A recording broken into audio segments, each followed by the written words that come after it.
438 ഖണ്ഡികയിൽ mister പൗസ്റ്റീനയോട് Isho പറയാണ്. അത് വായിച്ച് കേൾക്കുമ്പോൾ നമുക്ക് മനസ്സിലാവും ഈ ഈസ്റ്ററും ക്രിസ്മസിനൊക്കെ നമ്മൾ ചെയ്യുന്ന പ്രവൃത്തികൾ എങ്ങനെയാണ് അനുഗ്രഹപ്രദമാകോ ഇല്ലെന്ന്. അത് 438 ഖണ്ഡികയിൽ ഇപ്രകാരം പറയാണ്.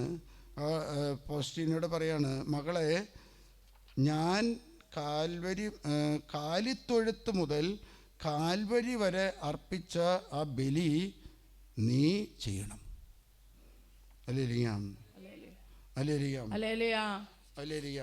മനസ്സിലായോ? കാൽവരി 438 പേജ് 181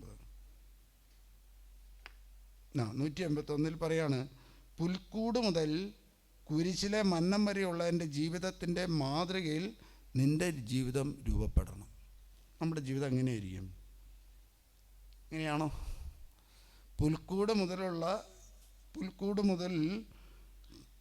കാൽവരി വരെ, കാൽവരിയിലെ മന്നം വരെയുള്ള എൻ്റെ ജീവിതത്തെ മാതൃകയായി നീ നിൻ്റെ ജീവിതം രൂപപ്പെടണം. എൻ്റെ രഹസ്യങ്ങളിലേക്ക് ആഴ്ന്നിറങ്ങുക. സൃഷ്ടികളോട് എൻ്റെ കരുണയുടെ ആഴത്തെയും എൻ്റെ അളവില്ലാത്ത നന്മയും കുറിച്ച് നീ മനസ്സിലാകണം. ഇത് ലോകത്തോട് അറിയിക്കുക. നിൻ്റെ പ്രാർത്ഥനയുടെ സ്വർഗത്തിലും ഭൂമിക്കും മധ്യേ നീ മധ്യസ്ഥം വഹിക്കുക. കാരണം എന്താ? നമ്മുടെ ജീവിതങ്ങളൊന്നും അങ്ങനെ അല്ല. പുൽക്കൂട് തൊട്ട് കാൽവരി വരെയാണോ നമ്മുടെ ജീവിതം? അല്ലല്ലോ. നമ്മൾ ഈ ലോകത്ത് കയറിയിട്ട് ഈ മാതാപിതാക്കന്മാരില്ലാത്ത പിള്ളേർ വരവെന്ന പോലെ വരുന്നത്. മാതാപിതാക്കന്മാരില്ലാത്ത പിള്ളേരെന്ത് ഈ ചന്തയിലേക്ക് ചെന്ന് എന്തായിരിക്കും അല്ലേ? എന്തായിരിക്കും? അവരിങ്ങനെ ഓടി നടക്കും അല്ലേ ലിയ? അതുകൊണ്ട് കർത്താവ് അവളോട് പറയാം, നീ എന്ന് പറഞ്ഞാൽ എത്രയും വേഗം അപ്രകാരമുള്ള ഒരു സഭാസമം സ്ഥാപിക്കപ്പെടാൻ ഞാൻ ആഗ്രഹിക്കുന്നു. എൻ്റെ കൂട്ടാളികളായി നീ അതിൽ ജീവിക്കും. എൻ്റെ ആത്മാവ് നിൻ്റെ ജീവിതത്തെ നിയന്ത്രിക്കും. ദൈവത്തിൻ്റെ ആത്മാവ് നമ്മുടെ ജീവിതത്തെ ഇതിൽ വേറൊരു സ്ഥലത്ത് പറയാണ്, ഇപ്പോൾ പൗസ്റ്റീനോട് പറയാം, നീ അവരോട് പഠിപ്പിക്കുക. എന്നാൽ വെള്ളിയാഴ്ച ദിവസങ്ങൾ പരിശുദ്ധമായിട്ട് ആചരിക്കണം. ആദ്യ വെള്ളിയാഴ്ച മാത്രമല്ല, എല്ലാ വെള്ളിയാഴ്ചയും നിങ്ങൾ പ്രാർത്ഥിക്കുകയാണെങ്കിൽ എൻ്റെ പീഡാനുഭവങ്ങളിലൂടെ ഞാൻ നേടിയ വിശുദ്ധി നിങ്ങൾക്ക് ലഭിക്കും. ഞായറാഴ്ച വെള്ളിയാഴ്ച ദിവസങ്ങളിൽ മാംസം കഴിക്കാൻ പാടുണ്ടോ? അല്ലേ? കാരണം എന്താ? ഈ പുസ്തകം സീറോ മലബാർ സഭയ്ക്ക് വേണ്ടി മാത്രമല്ല തന്നിരിക്കുന്നത്, ആണോ? അല്ലേ? പ്രാർത്ഥനാ പുസ്തകം എന്ന് പറയുന്നത് സീറോ അല്ല, അത് സിനഡാണ് ഇറക്കുന്നത്. KCBCയോ CBSIയോ ഇറക്കുന്നത്. അതെല്ലാ സീറോ മലബാർ സഭയ്ക്കും സീറോ മലങ്കര സഭയ്ക്കും ലത്തീൻ സഭയ്ക്കും അത് ബാധകമാണ്. 1487 മേരി നത്താലിയോട് പറയാണ്, മാർപ്പാപ്പയ്ക്ക് നീ എഴുതുക, വിദേശ രാജ്യങ്ങളിൽ ഇന്ന് വെള്ളിയാഴ്ച ദിവസം പരിശുദ്ധമായിട്ട് ആചരിക്കുന്നില്ല. വെള്ളിയാഴ്ച മാംസം കഴിക്കുന്നവർ അല്ലേ? നമ്മുടെ കുടുംബങ്ങളിൽ, പല കുടുംബങ്ങളിലും ഇന്ന് വെള്ളിയാഴ്ച ദിവസം മാംസം കഴിക്കുന്ന കുടുംബങ്ങളുണ്ട്. ദുഃഖ വെള്ളിയാഴ്ച മാംസം കഴിക്കുന്ന കുടുംബമുണ്ട്. ദുഃഖ വെള്ളിയാഴ്ച. ഒരു കുടുംബത്തിൽ മക്കളില്ലാതെ വന്ന് അവൻ കല്യാണം കഴിക്കാൻ ഒരു 6-7 വർഷമായിട്ട് കല്യാണം നടക്കുന്നില്ല. ഇവിടെ വന്ന് പ്രാർത്ഥിച്ചു, കല്യാണം നടന്നു. കഴിഞ്ഞ് 5 വർഷം കഴിഞ്ഞ് മക്കളില്ല. വീണ്ടും വന്ന് പ്രാർത്ഥിക്കുമ്പോൾ അവൻ പറഞ്ഞു, എൻ്റെ അപ്പന് ദുഃഖവെള്ളി ഇല്ല അച്ഛാ. ഒരു വെള്ളിയില്ല, എല്ലാ വെള്ളിയും ഒരേപോലെയാണ്. അങ്ങനെ ജീവിക്കുന്നവരുണ്ട്. കാരണം ശരീരത്തെ നിയന്ത്രിക്കാൻ അവന് സാധിക്കുന്നില്ല. അല്ലേ ലിയ? കഴിഞ്ഞ ദിവസം ഒരു സഹോദരി എന്നെ വിളിച്ചു. ആ സഹോദരി എന്നോട് പറഞ്ഞു, അച്ഛാ, ഞാൻ വിദേശ രാജ്യത്ത് വന്നു, ഞാൻ ജോലി കിട്ടിക്കഴിഞ്ഞൊരു ഭർത്താവിനെ കിട്ടി. ഭർത്താവ് ഞാൻ നന്നായിട്ട് ജോലി ചെയ്തുകൊണ്ടിരിക്കുമ്പോൾ എന്താണെന്ന് വെച്ചാൽ, ഇപ്പോൾ ഭർത്താവിന് 2 മാസം 3 മാസം ജോലി ചെയ്യും, നല്ല ശമ്പളം കിട്ടുന്നുണ്ട്. പിന്നെ എന്താണെന്ന് വെച്ചാൽ വീട്ടിലിരുന്ന് മുതുമദ്യപാന. ഞാൻ ചെറുപ്പത്തിൽ ഇങ്ങനെ പ്രാർത്ഥിച്ച് വന്ന സമയത്ത് എനിക്ക് സ്വർഗത്തിൽ പോകണമെന്ന് വലിയ താല്പര്യമായിരുന്നു. അങ്ങനെ ഞാൻ എല്ലാ ദിവസവും കുർബാന അർപ്പിച്ചു, വിശുദ്ധ കുർബാന സ്വീകരിച്ചു, അങ്ങനെ പ്രാർത്ഥിച്ചിരിക്കുന്നു. അങ്ങനെയാണ് കല്യാണം നടക്കുന്നത്. കല്യാണം കഴിഞ്ഞ് ആദ്യത്തെ സമയമൊക്കെ എല്ലാം ഞങ്ങൾ നല്ല സ്നേഹത്തിലായിരുന്നു. പിന്നെ എന്തായി, ഒരു 4-5 കൊല്ലം കഴിഞ്ഞപ്പോഴേക്കും സ്നേഹത്തിൻ്റെ കാലഘട്ടം കഴിഞ്ഞു. പിന്നെ എന്താ, ജോലി ചെയ്യുക അവരെങ്ങനെ ചെയ്യും. അപ്പോൾ അച്ഛാ, ഇപ്പം എനിക്കെന്താണെന്ന് വെച്ചാൽ എനിക്കിപ്പോൾ പ്രാർത്ഥിക്കാൻ പറ്റുന്നില്ല, പള്ളിയിൽ പോകണമെന്നില്ല, അങ്ങനെ ഓരോ കാര്യങ്ങൾ ഇങ്ങനെ പറഞ്ഞു. അല്ലേ ലിയാം? അങ്ങനെ ഇങ്ങനെ പറഞ്ഞു ആ മനുഷ്യനെ കെട്ടി അന്ന് തൊട്ട് എൻ്റെ ജീവിതം പോയി അച്ഛാ. എൻ്റെ ജീവിതം കഷ്ടകാലം. എനിക്ക് സഹതാപം തോന്നിയില്ല. കാരണം എന്താ, നമ്മളിത് ഇഷ്ടംപോലെ കേട്ടിട്ടുണ്ട്. ചിലവർ കൊച്ചങ്ങളെ കൊണ്ടുവന്നുണ്ട്, ഇവൻ ആൾക്കാരോട് ചേർന്ന് നിന്നാ. ഇപ്പം എവിടെ? ആൾക്കാരോട് അടുക്കില്ല. കാരണം എന്താണെന്ന് വെച്ചാൽ ദൈവകൽപ്പനയുടെ ലംഘനമാണ്. ഞാൻ ഇതൊക്കെ കേട്ടത് 10-15 മിനിറ്റ് വരെ ഇങ്ങനെ ഈ ഡാം, ഈ മലമ്പുഴ ഡാം ഇങ്ങനെ തുറന്നിട്ട പോലെ ഇങ്ങനെ. ഇപ്പോൾ പറയുന്ന കർത്താവേ, ഞാൻ ഇങ്ങനെ പ്രാർത്ഥിക്കുകയാണ്, റോട്ടിലിറങ്ങി വണ്ടി ഓടിക്കുന്ന സമയത്ത് ഏതെങ്കിലും വണ്ടി ഇടിച്ച് ഞാൻ മരിക്കണം. അപ്പോൾ നല്ല കാര്യമാണല്ലോ. ഇപ്പം എന്താ പ്രാർത്ഥിച്ചുകൊണ്ടിരുന്ന? ആത്മഹത്യക്ക് വേണ്ടിയാണ്. സ്വന്തം പ്രാർത്ഥിച്ച് വേറെ ഏതെങ്കിലും വണ്ടി വന്നിടിച്ച് എൻ്റെ കഷ്ടകാലമല്ലേ. ഇതെല്ലാം കേട്ടതിന് ശേഷം ഞാൻ ചോദിച്ചു, സഹോദരി എന്താ ജോലി ചെയ്യുന്നത്? ഇന്ന ജോലിയാണ്. എത്ര ഞായറാഴ്ച കുർബാനയ്ക്ക് പോകുന്നുണ്ട്? അതോ? ഇവിടെ അങ്ങനെയൊന്നും ചോദിക്കരുത് അച്ഛൻ, അങ്ങനെയൊന്നും ചോദിക്കാൻ പാടില്ല. കാരണം എന്താണെന്ന് വെച്ചാൽ ഇവിടെ ഞായറാഴ്ച ദിവസവും ജോലിയുണ്ട്. ശരി, ജോലിയുണ്ട്. അവരുടെ ജോലി മാർപ്പാപ്പ പറയുന്ന എക്സെപ്ഷൻ കേസിൽ വരുന്ന. പക്ഷേ ഞായറാഴ്ച ദിവസങ്ങളിൽ ജോലി ചെയ്യുന്നുണ്ടെങ്കിൽ ഈ ജോലി ചെയ്യുമ്പോൾ തലേ ദിവസമാണ് ചെയ്ത് തീർക്കേണ്ടത്. ആ കുർബാന തലേ ദിവസം വൈകിട്ട് അർപ്പിച്ച് നമ്മൾ തീർക്കല്ല, നമ്മൾ അനുഷ്ഠിക്കണം, ആചരിക്കണം, അത് നമ്മൾ സ്വീകരിക്കണം. കാരണം എന്താ, ആഴ്ചയുടെ 6-ാമത്തെ ദിവസം കഴിഞ്ഞ് 7-ാമത്തെ ദിവസമായിരുന്നു സാബത്ത്. അതിന് ആദ്യത്തെ ദിവസമാക്കി മാറ്റിയത് എന്തുകൊണ്ടാണ്? ഈ 7 ദിവസത്തിൽ ആദ്യത്തെ ദിവസം വിശുദ്ധ കുർബാന അർപ്പിച്ച് വിശുദ്ധ കുർബാന സ്വീകരിച്ചാൽ 6 ദിവസം ജോലി ചെയ്യാം. 6 ദിവസവും ജോലി ചെയ്യാനുള്ള വലിയ ശക്തി കിട്ടുന്നതാണ് ആദ്യത്തെ ദിവസം. അല്ലേ? നമുക്കൊന്ന് നോക്കാം. 1-2 വാക്യങ്ങൾ പറയാം. നിയമാവർത്തന പുസ്തകം 5:16 വായിക്കുക. ലേവ്യരുടെ പുസ്തകം 18:5 വായിക്കുക. ലേവ്യർ 25:18 വായിക്കുക. ഒന്ന് വായിക്കാമോ? നിയമാവർത്തനം 5:16. ദീർഘനാള് നിയമം നിങ്ങൾ അനുസരിക്കുക, ദൈവപ്രമാണങ്ങൾ പാലിച്ചാൽ നിങ്ങൾ ദീർഘനാള് ജീവിച്ചിരിക്കാനും നിന്റെ ദൈവമായ കർത്താവ് തരുന്ന നാട്ടിൽ നിനക്ക് ദൈവമായ കർത്താവ് തരുന്ന നാട്ടിൽ നിനക്ക് നന്മയുണ്ടാകാനും വേണ്ടി. നമ്മൾ പോകുന്ന സ്ഥലം ആര് തരുന്നതാ? ജോലിക്ക് വേണ്ടി പോകുന്നതല്ല, കർത്താവ് അയക്കുന്നതാ, കർത്താവ് നൽകുന്നതാ. അത് നമ്മൾ തിരിച്ചറിയണം. അല്ലേ? കർത്താവ് നൽകുന്ന നാട്ടിൽ പോയി നീ നന്മയുണ്ടാകാൻ വേണ്ടി അവിടുന്ന് ദൈവകൽപ്പന. അപ്പം കൽപ്പന പാലിക്കാത്തൊരു സ്ഥലത്ത് പോയിട്ട് നീ ദൈവമായ കർത്താവ് നിന്നെ അയക്കുമ്പോൾ നീ അവിടെ ചെന്ന് അവരോടൊപ്പമായിരുന്നു കഴിഞ്ഞാൽ നിന്റെ ജീവൻ നഷ്ടപ്പെടും. നിയമാവർത്ത ഏതോ ഒരു പുസ്തകത്തിൽ അങ്ങനെ പറയുന്നേ, ആ ദേശത്ത് പോയി ആ ദേശത്തിൻ്റെ ദുരാചാരങ്ങൾ അനുഷ്ഠിക്കരുതെന്ന് പറയുന്ന ഒരു ഇതുണ്ട്. ആ ദേശത്ത് നിവാസികൾ കർത്താവിൻ്റെ കൽപ്പന അനുസരിക്കോ ഇല്ലയെന്നറിയില്ല. പക്ഷെ നീ പോയിട്ട് എന്ത് ചെയ്യണം? ആ ദേശത്തേക്ക് നിന്നെ അയച്ചത് ദൈവമായ കർത്താവായതുകൊണ്ട് നീ എന്ത് ചെയ്യണം? കൽപ്പന പാലിച്ച് നീ ജീവിക്കണം. അപ്പോൾ എന്ത് ചെയ്യണം? ഞായറാഴ്ച ദിവസം പരിശുദ്ധമായിട്ട് ആചരിച്ച് വിശുദ്ധ കുർബാന സ്വീകരിച്ച് നീ 6 ദിവസം ജോലി ചെയ്യാൻ പോകണം. അത് ആദ്യത്തെ ദിവസം സ്വീകരിക്കുന്ന ശക്തിയാണ് ഈ 6 ദിവസം നിനക്ക് ജീവിക്കാൻ പറ്റുന്നത്. അതുകൊണ്ടാണല്ലോ ഈശോ മിശിഹ എന്ത് ചെയ്തു? പഴയ നിയമത്തിലെ സാബത്ത് ശനിയാഴ്ചയായിരുന്നത് പുലർച്ചയ്ക്ക് കർത്താവ് ഉദ്ധാനം ചെയ്തു. അല്ലേ? പുലർച്ചയ്ക്കല്ലേ ഉദ്ധാനം ചെയ്ത്? എന്താ? അതാണ് നമ്മുടെ ശക്തിയുടെ കേന്ദ്രം. ലേവ്യർ 25:18. നിങ്ങളുടെ ദൈവമായ കർത്താവ് ഞാനാണ്, പ്രമാണങ്ങൾ അനുസരിക്കുക, അവ അനുസരിക്കുന്നവൻ അതിനാൽ ജീവിക്കും. കണ്ടോ? നീ ദൈവമായ കൽപ്പന അനുസരിച്ച് നീ ജീവിക്കുക. അപ്പോൾ വിദേശ രാജ്യത്ത് പോയിട്ട് ഗൾഫിലായാലും യൂറോപ്പിലായാലും ആഫ്രിക്കയിലായാലും അല്ലെങ്കിൽ ലാറ്റിൻ അമേരിക്കൻ രാജ്യങ്ങളായാലും നീ ജീവിക്കണമെങ്കിൽ നീ ദൈവപ്രമാണങ്ങളും ദൈവകൽപ്പനകളും അനുസരിക്കും. അടുത്ത് 25:18 ആയിരിക്കും അല്ലേ? 25:18 അതേപോലെ തന്നെയാണ് പറയുന്നത് അല്ലേ? അപ്പോൾ ജീവിക്കണമെങ്കിൽ ഒരു വ്യക്തി ചെയ്യേണ്ട കാര്യം എന്താണെന്ന് വെച്ചാൽ ദൈവപ്രമാണങ്ങൾ നിങ്ങൾ കൽപ്പനകളും അനുസരിക്കുകയും അനുഷ്ഠിക്കുകയും ചെയ്യുന്നുവെങ്കിൽ നിങ്ങൾ ആ ദേശത്ത് സുരക്ഷിതരായിരിക്കും. ഭൂമിയെ അതിൻ്റെ ഫലങ്ങളും നിങ്ങൾക്ക് നൽകും. നിങ്ങൾ തൃപ്തിയാവോളം ഭക്ഷിച്ച് സുരക്ഷിതമായിട്ട് വയ്ക്കും. അപ്പം നമ്മുടെ കഴിഞ്ഞൊരു തലമുറ ഈ വിദേശ രാജ്യത്ത് പോയപ്പോൾ അവർ ദൈവപ്രമാണം അനുസരിച്ചിരുന്നു, ദൈവകൽപ്പനകൾ പാലിച്ചിരുന്നു. അതുകൊണ്ട് എന്താ വെച്ചാൽ അവരുടെ വിശ്വാസം കണ്ട് ആ ദേശത്തെ നിവാസികൾ പള്ളി പോകാൻ തുടങ്ങി.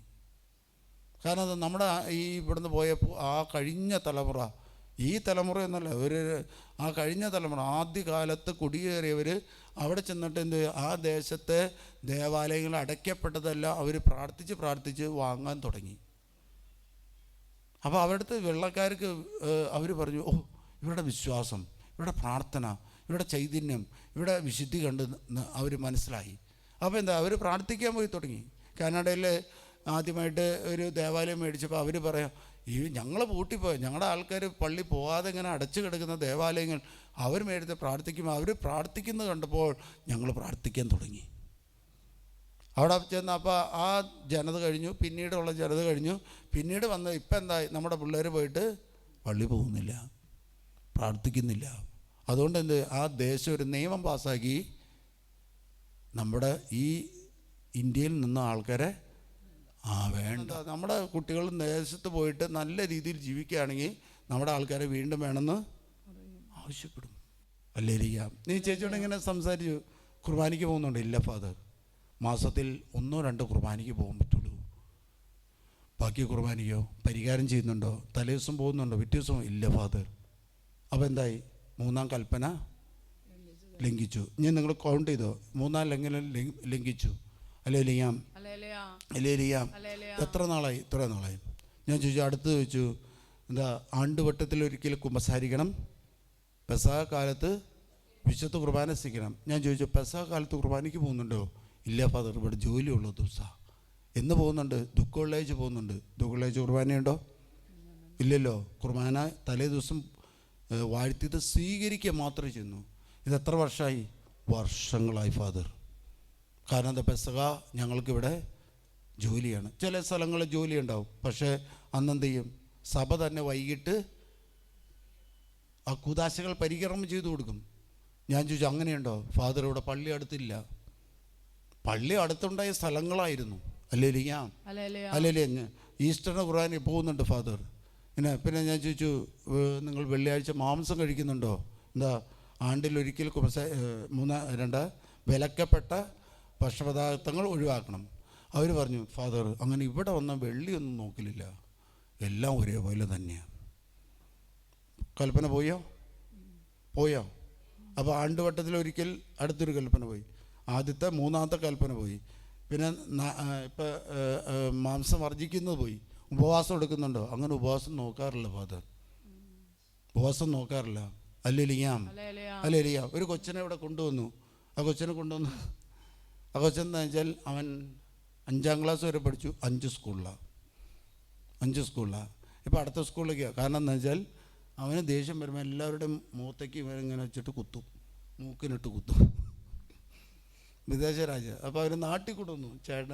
നാട്ടിൽ കൊണ്ടുവന്ന് കഴിഞ്ഞപ്പോൾ അവരാ ശുശ്രൂഷ അറിയുന്നവരാണ്. അപ്പോൾ അവർ പറഞ്ഞു, നമുക്ക് അച്ഛനെ വിളിക്കാം, ഫ്രാൻസ് അച്ഛനെ വിളിക്കാം, അച്ഛൻ ഫ്രീ ആണെങ്കിൽ ഇവിടെ കാണും. ഇവിടെ കൊണ്ടുവന്നു.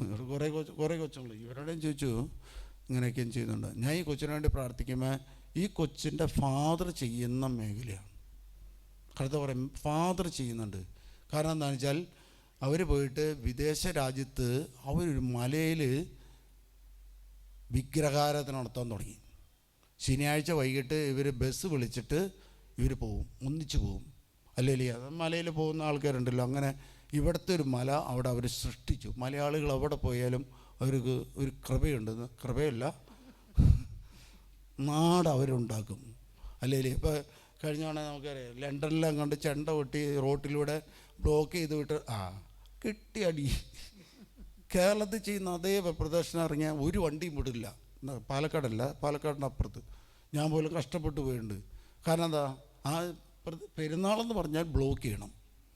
കാരണം എന്താ? സ്വർഗത്തിൽ നിന്ന് ദൈവം ഇറങ്ങി തന്നെയുള്ളൂ, വഴിയിലൊരു വണ്ടി പോയാൽ പറ്റില്ലല്ലോ. അല്ലേ ഇരിയാ? ഞാൻ ഈ കൊച്ചിനോട് പറഞ്ഞു, ഈ മക്കൾ ഇവരുടെ ഭർത്താവിൻ്റെ കാരണവരെ കൊണ്ടുവന്ന് ഞാൻ പറഞ്ഞു, ഇതിൻ്റെ ഭർത്താവ് ഈ കൊച്ചിൻ്റെ അപ്പനോട് വിളിക്കാൻ പറ. അവരോട് ചോദിച്ചു പറഞ്ഞു, ഭാര്യ പറഞ്ഞു ശരിയാണച്ചാ, ശനിയാഴ്ച എവിടെയോ പ്രാർത്ഥനയ്ക്കെന്ന് പറഞ്ഞ് പോകുന്നുണ്ട്, പള്ളിയിലേക്ക് അല്ലാന്നും തോന്നുന്നുണ്ട്. കാരണം എന്താ, ഇവർ വളരെയധികം യാത്ര ചെയ്ത് കേരളത്തിലെ പോലൊരു മല വിജാതി ദേവൻ്റെ ഉണ്ടാക്കാൻ വേണ്ടി പരിശ്രമിക്കുക. ഞാൻ ചേട്ടനോട് പറഞ്ഞു അനുദപിച്ച് വേഗം കുമ്പസാരിച്ചോളം പറഞ്ഞു. ഇല്ലെങ്കിൽ എന്താ, ഈ ഒരു മൂക്കിനടിക്കുന്നത് വല്ലതും പറ്റിക്കഴിഞ്ഞാൽ കൊച്ച് എവിടെ പോകും? ജയിലിൽ പോവും. സ്ത്രീകളവരെ ആ ചേട്ടൻ അനുദപിച്ചു, കുമ്പസാരിച്ചു, കുർബാന കൂടി. പിന്നീട് ആ കൊച്ച് അനങ്ങില്ല. അല്ലെങ്കിൽ അതാ നിൻ്റെ ദൈവമായ കർത്താവ് ഞാനാണ്, ഞാനല്ലാതെ മറ്റൊരു ദൈവം ഉണ്ടാകാൻ പാടില്ല. അല്ലല്ലേ? അങ്ങനെ ഞാൻ ചോദിച്ചു, ആണ്ടുവരത്തിൽ ഇങ്ങനെ ഓരോ കാര്യം ചോദിച്ചു കഴിഞ്ഞപ്പോൾ ഞാൻ ചോദിച്ചു, സഹോദരി നിൻ്റെ ഭർത്താവ് ജോലി ചെയ്യുന്നുണ്ട്, നിൻ്റെ ഭർത്താവ് ജോലി ചെയ്തിട്ട് വിശുദ്ധി പ്രാപിക്കണമെങ്കിൽ, നിങ്ങൾ ഒന്നിച്ച് ജീവിക്കണമെങ്കിൽ എന്ത് ചെയ്യണം? ഒന്നിച്ച് ജീവിക്കണമെങ്കിൽ കർത്താവിൻ്റെ ദിവസം പരിശുദ്ധമായിട്ട് ആചരിക്കണം.